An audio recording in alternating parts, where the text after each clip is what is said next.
Assalamualaikum warahmatullahi wabarakatuh. Hari ini kita akan membahas berkenaan dengan mata kuliah ilmu ukur tanah dengan judul pembahasan adalah pengukuran jarak langsung bagian pertama. Jarak antara dua buah titik di permukaan bumi dalam ilmu ukur tanah adalah jarak dalam bidang horizontal.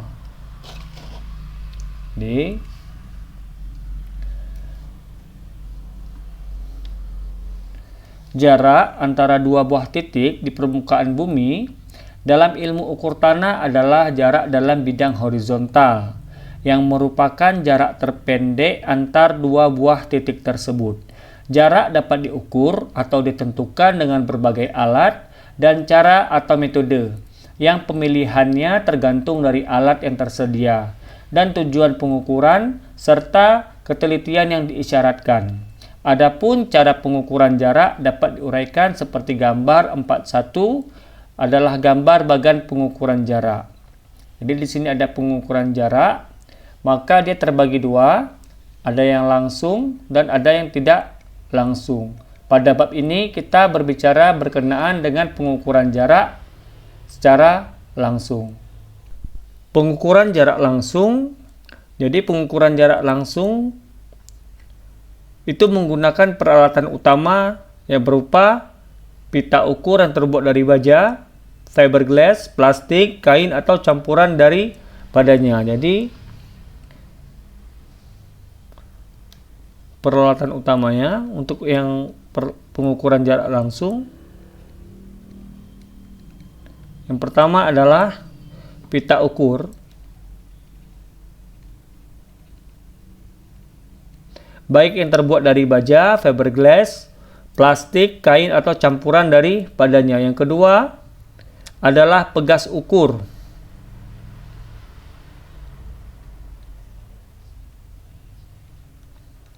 Yang terbuat dari plat atau pita baja dan dilengkapi dengan pegas pengukur ketegangan. Lalu yang ketiga adalah rantai ukur.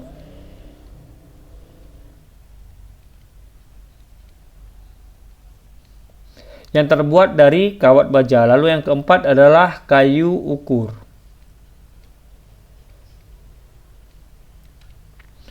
Jadi panjang alat-alat ukur jarak tersebut itu berkisar antara 20 sampai dengan 50 meter. Kecuali kayu ukur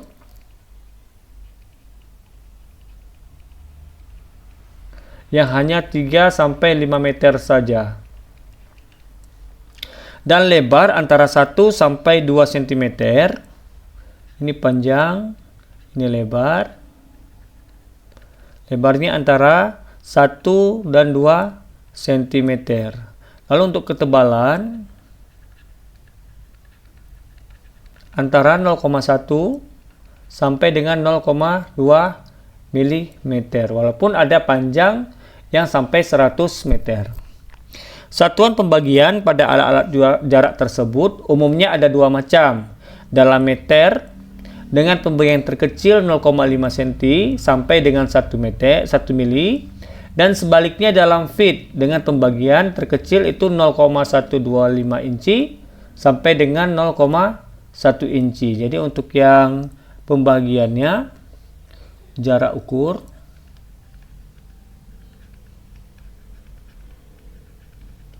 dalam meter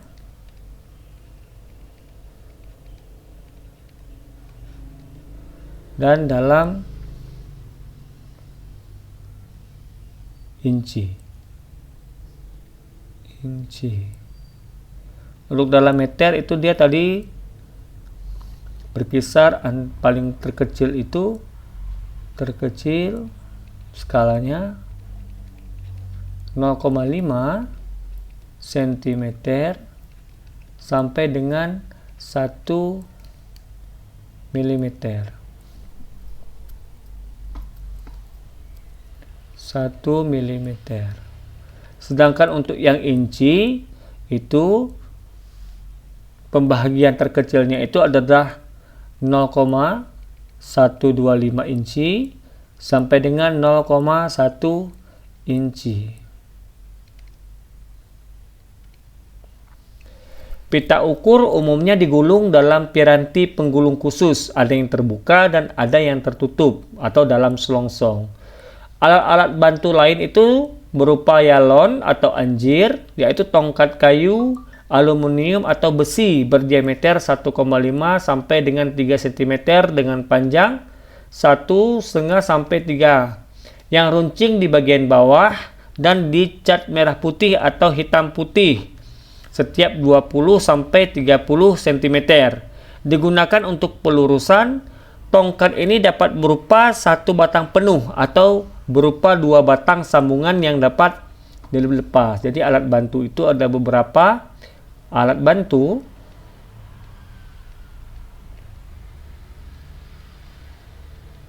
Yang pertama adalah yalon atau anjir. Yang kedua adalah pen ukur.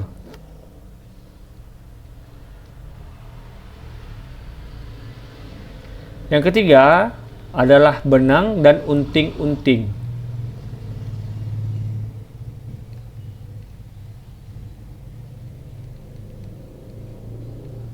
Unting-unting yang keempat, klinometer atau hellingmeter atau apnea level.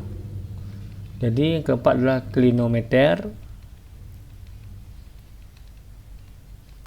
atau hellingmeter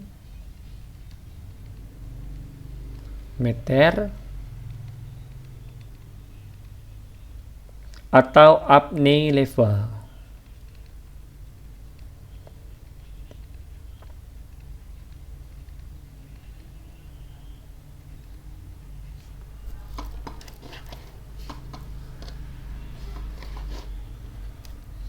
Lalu yang kelima adalah jepitan penarik.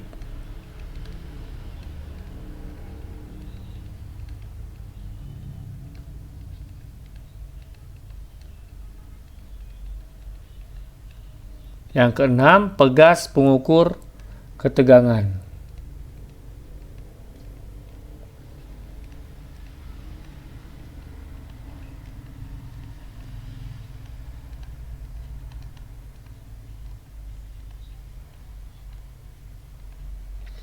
Lalu yang ketujuh adalah cermin atau prisma penyiku.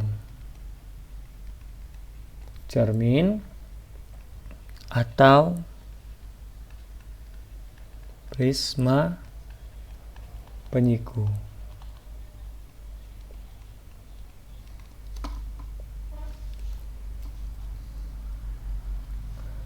Lalu bisa dilihat di gambar 4.2 dan 4.3. Ini adalah bentuk dari pen ukur atau unting-unting dan anjir. Sedangkan gambar 4.3 adalah macam-macam dari pita ukur. Lalu pada gambar 4.5 adalah kilometer, klinometer dan apnea level. Lalu gambar 4.4 ada rantai ukur, pegas ukur dan pegas pengukur ketegangan. Jadi pelaksanaan pengukuran jarak dapat dibagi menjadi dua tahapan, yaitu untuk pelaksanaan pengukuran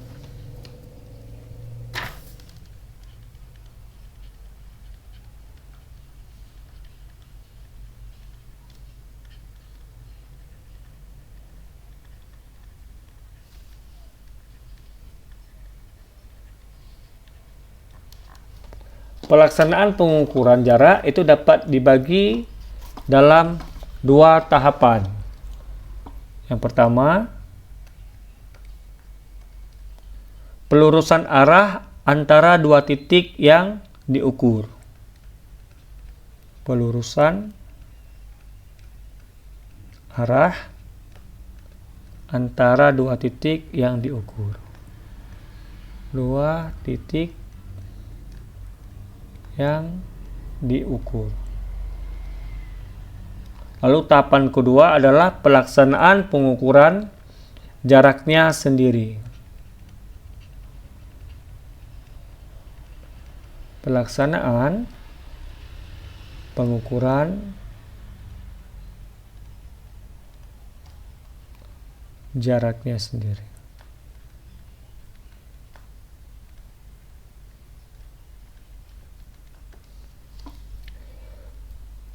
Kita masuk ke pelurusan. Jadi pelurusan dilakukan apabila pengukuran tidak dapat dilakukan dengan sekali membentangkan pita ukur karena jarak yang diukur melebihi panjang pita ukur dan atau permukaan tanahnya tidak mendatar. Sehingga jarak tersebut perlu dipenggal-penggal agar pada setiap penggalan dapat dilakukan pengukuran jarak dengan sekali membentangkan pita ukur dan pita ukur dapat ditarik hingga mendatar. Apabila jarak yang diukur itu dari titik A ke titik B, seperti gambar dari 4.5, maka di titik A ditancapkan anjir vertikal. Ini, maka di titik A ini ditancapkan anjir vertikal.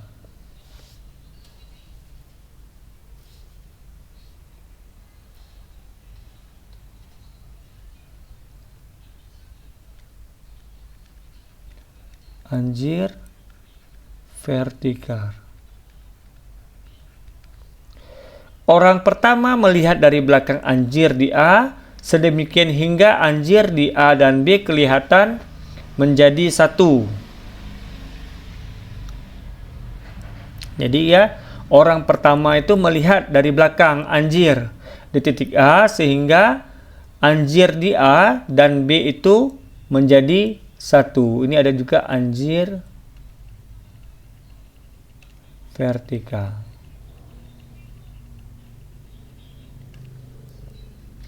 Orang kedua membawa anjir J1 dan dengan aba-aba dari orang pertama, ia bergeser ke kanan atau ke kiri. Sedemikian hingga orang pertama melihat anjir di J1 itu kelihatan menjadi satu dengan anjir di A dan juga di B. Ini berarti bahwa anjir J1 telah segaris dengan A dan B. Kemudian baru anjir J1 tersebut ditancapkan vertikal. Cara yang sama dilakukan juga untuk titik J2 dan J3 atau seterusnya. Jumlah anjir yang harus ditancapkan di antara A dan B tergantung dari jarak yang akan diukur serta kemiringan medannya. Semakin jauh jaraknya, semakin banyak anjirnya. Demikian pula untuk medan yang kemiringannya besar. Untuk pelaksanaan pengukuran jarak langsung minimal dilakukan oleh dua orang. Orang pertama memegangi bagian awal dari pita ukur dan orang kedua menarik pita ukur di ujung yang lain. Ujung awal atau skala 0 pita ukur ditempatkan di titik A oleh orang pertama. Kemudian pita ukur dibentangkan dan ditarik hingga lurus dan mendatar hingga menyinggung anjir J1. Jadi seperti gambar 47 adalah gambar dari pengukuran jarak langsung pada medan yang datar.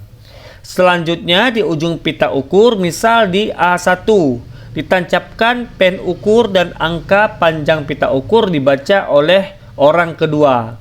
Data pembacaan itu dicatat. Kemudian pengukuran dimulai lagi dari A1 sampai A2. Ini maksudnya 21 ya. Ini A1, A1, A2, A3, A4. Kemudian pengukuran dimulai lagi dari A1 sampai A2. Prosedurnya sama seperti telah dijelaskan tadi. Dengan angka 0 pita ukur diimpitkan pada pen ukur A2. Pita ukur ditarik lurus dan mendatar menyinggung anjir J2. Pada ujung pita ukur ditancapkan lagi pen ukur A3. dan angka panjang pita ukurnya dibaca lagi serta dicatat dalam formulir. Demikian seterusnya hingga sampai di titik B. Pengukuran dari A ke titik B dinamakan pengukuran pergi. Kemudian dengan cara yang sama diukur pulang dari B ke A. Biasanya hasil ukuran jarak antara pergi dan pulang tidak sama dan hasilnya di rata-rata. Rasio ketelitian pengukuran jarak yang dilakukan adalah selisih pergi dan pulang dibagi dengan jarak rata-rata. Ya, jadi rasio ketelitian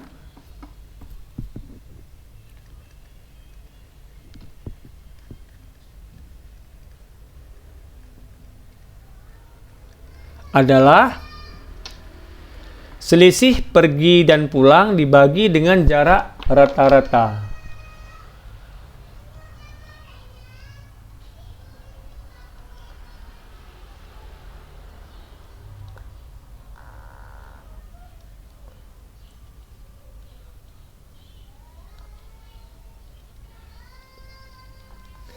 Ketelitian yang dapat dicapai dengan pengukuran jarak langsung berkisar dari ketelitian yang dapat dicapai dengan pengukuran jarak langsung itu berkisar dari 1:500 sampai dengan 1:3000. Jadi di gambar 48 adalah untuk pengukuran jarak langsung pada medan yang miring. Ini dari P ke Q. Caranya sama. Jadi pada medan yang miring antara P dan Q juga dilakukan pelurusan dan pembuatan penggal-penggal lebih dahulu. Baru kemudian dilakukan pengukuran jarak untuk setiap penggalnya. Di sini pita ukur ditarik sehingga mendatar atau bisa dengan alat khusus dan pengukuran ketegangan. Dan batas penggal jarak yang diukur di tanah diperoleh dengan bantuan unting-unting yang digantung dengan benang dari pita ukur yang direntangkan, dan pada ujung unting-unting di atas tanah ditancapkan pengukur. Angka bacaan jarak dibaca pada angka yang berimpit dengan benang unting-unting. Selain dengan cara tersebut, pengukuran dapat dilakukan pada permukaan tanah yang miring. Kemudian besarnya kemiringan medan atau theta diukur dengan alat klinometer atau upney level sehingga jarak datar sama dengan jarak miring cos theta. Jadi ini adalah bacaan jarak datar dengan bantuan benang unting-unting.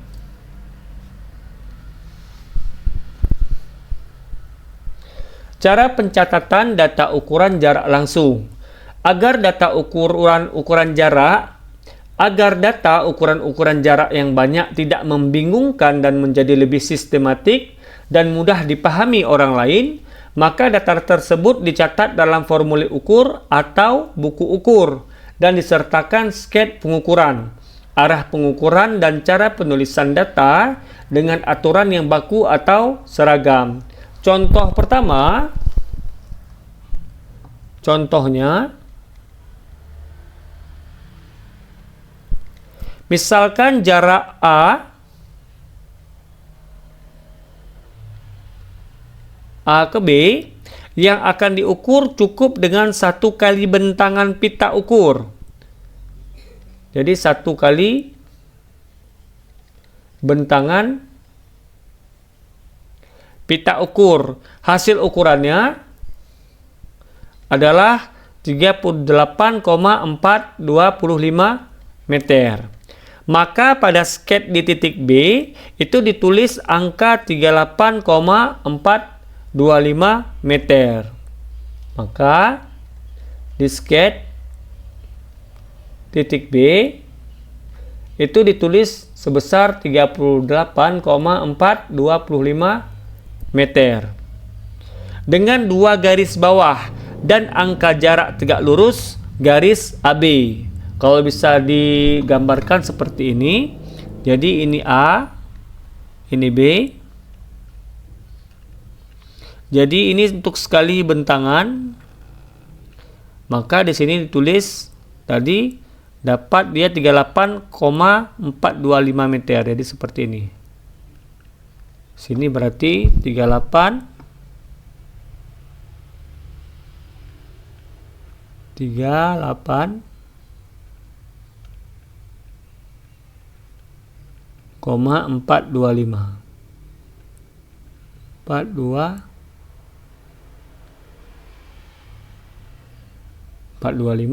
meter. Ini untuk contoh pertama. Untuk contoh kedua, ada pengukuran jarak AB dilakukan 4 kali. Jadi jarak AB itu pengukurannya dilakukan 4 kali bentangan.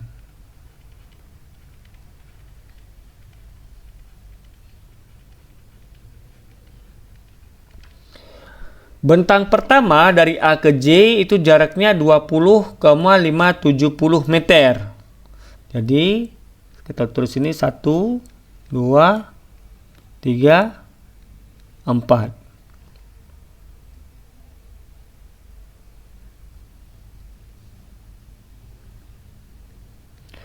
Empat bentangannya 1, 2, 3, 4. Di sini titik A, di sini titik B.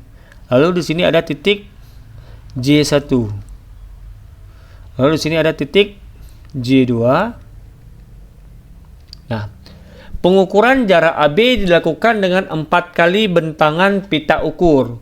Bentangan pertama dari A ke J1 itu jaraknya adalah 20,570 meter.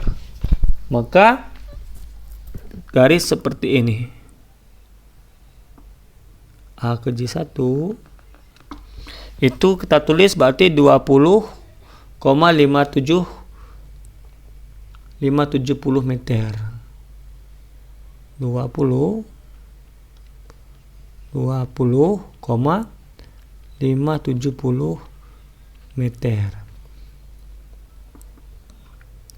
Bentangan kedua dari J1 ke J2 itu jaraknya adalah 24,63 meter. Sehingga jarak A ke J itu adalah 20,570 meter ditambah dengan 24,635 meter. Jadi ini diketahui itu jarak dari J1 jarak J1 ke J2 adalah 24,635 meter. Tadi jarak dari A ke J adalah 20,570 meter. Jarak dari A ke J1 adalah 20,570 meter. Jadi sehingga jarak dari A ke J2 itu adalah jarak dari A ke J2 adalah 20,570 meter ditambah dengan 24,635 meter. Totalnya adalah 45,265 meter.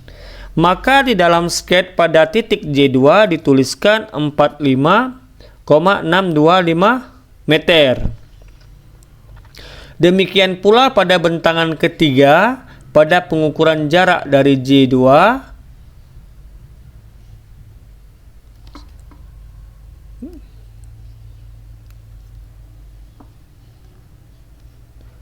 J3.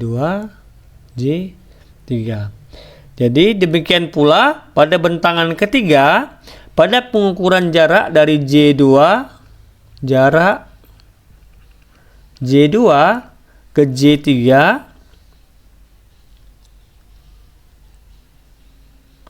itu pengukurannya adalah sebesar 26,220 meter. Untuk di J3 ditulis sebesar 71,485 meter. Lalu di titik B yang merupakan jarak dari A ke B, misal karena jarak ukuran J3 ke B itu adalah 16,785, dari J3 ke B adalah 16,785 meter, maka jarak dari A ke B, jarak A ke B dituliskan total dari semua tadi sebesar 88,270 meter. Seperti ini ya. Ini tadi 625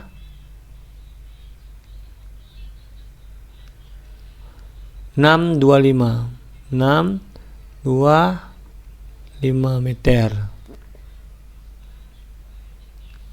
Sedangkan di J3 tadi 71,485. Sedangkan untuk di titik B 88.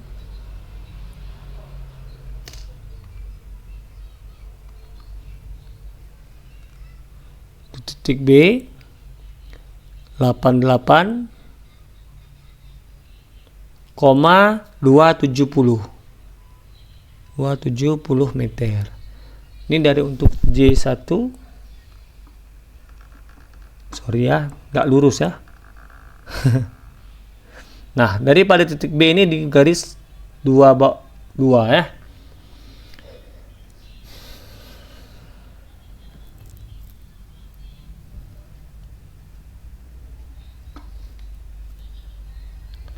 Lalu untuk contoh 3, mana nih?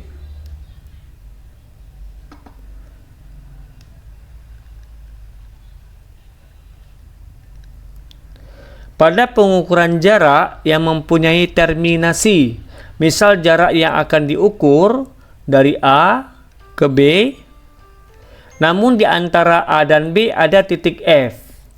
Jadi ada titik F di antara